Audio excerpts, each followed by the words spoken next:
जिस शहर के प्रशासक जिंदा लाश बनकर रह जाएं, उस शहर में रहने वाले लोगों को किन किन समस्याओं का सामना करना पड़ता है, आज मैं उसी को दिखाने के लिए सासाराम के सदर अस्पताल के प्रवेश द्वार पर खड़ा हूं।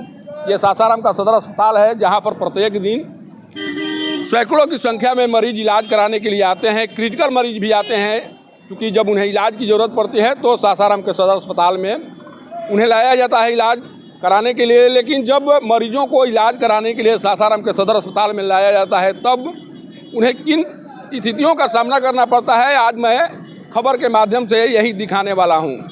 देखिए, ये सासाराम का रौजा रोड है और इसी रास्ते प्रत्येक मरीजों को सासाराम के सदर अस्पताल में इलाज कराने के लिए लाया जाता है। लेकिन जब मरीज को यहाँ पर इलाज कराने के लिए लाया जाता है, तब किस तरह से उन्हें जाम की समस्या से जूझना पड़ता है, किस तरह से उन्हें यहाँ तक लाने में ज़िंदगी और मौत के बीच जूझनी पड़ती है, ये आज इस तस्वीर के माध्यम से आपको दिखाने की कोशिश कर रहा हूँ। सोचिए कि किस तरह से इस सड़क को पूरी तरह से अतिक्रमण कर लिया गया है और अतिक्रमण की चपेट में इस सड़क आ जाने के बाद जब भी किसी क्रिटिकल मरीज को यहाँ पर लाया जाता है इलाज कराने के लिए, उसके बाद बहुत देर तक एम्बुलेंस इसमें फंसी रहती है और एम्बुलेंस में मरीजों की जान जो है तड़पती रहती है।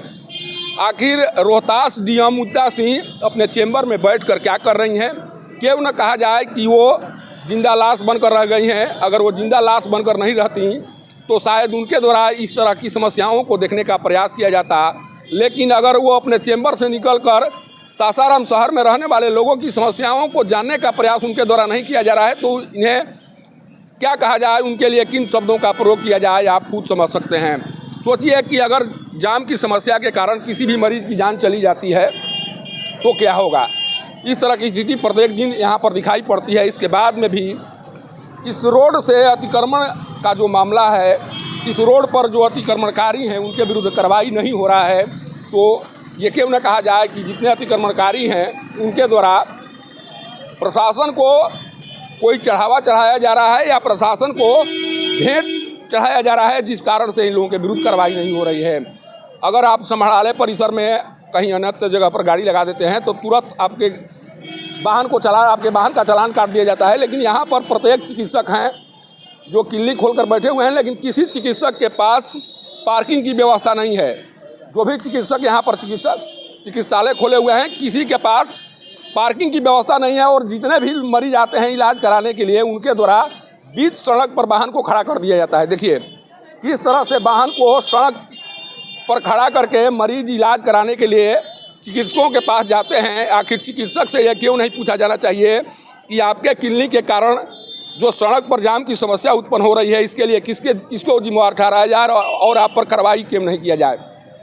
इसे कौन पूछेगा? ये इस समस्या का समाधान कौन करेगा? अब सबसे बड़ा सवाल है, कारण कि चिकित्सकों के द्वारा जो स्थिति यहाँ उत्पन्न की गई है, सामने में क्लिनिक चला रहे प्रत्येक चिकित्सकों के पास कहीं पर भी पार्किंग की व्यवस्था नहीं है, जिस कारण से जितने भी मरीज आ रहे हैं सभी के द्वारा सड़क के सामने, देखिए सड़क पर ये बाइक यहाँ पर खड़ी की गई है और ये कहीं ना कहीं इलाज कराने के लिए आए होंगे, किसी चिकित्सक के पास इलाज करा रहे होंगे, जिनके द्वारा सड़क पर गाड़ी खड़ी कर दी गई है। और इस समस्या से जिस तरह से मरीजों को परेशानी हो रही है, सासाराम के सदर अस्पताल में जाने वाले मरीजों की परेशानी हो रही है, शायद इन परेशानियों को नगर निगम से लेकर जिला प्रशासन के कोई भी अधिकारी रूबरू होने की कोशिश नहीं कर रहे हैं।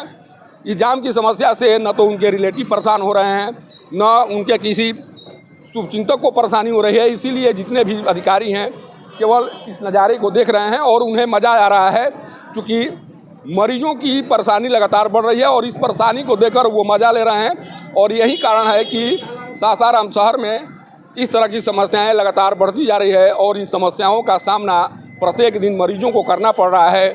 अगर ये स्थिति सासाराम शहर में बनी हुई है तो इसके लिए सीधे तौर पर नगर निगम और जिला प्रशासन को जिम्मेवार ठहराया जाएगा और इनसे ये पूछा जाएगा कि आखिर अगर इस तरह की समस्या है तो फिर आपकी जिम्मेवारी क्या है? क्या आपकी जिम्मेवारी ये नहीं है कि मरीजों को सही तरीके से अस्पताल पहुंचाया जा सके, मरीजों के लिए सही रास्ते की व्यवस्था की जा सके? ये आपकी जिम्मेवारी नहीं है।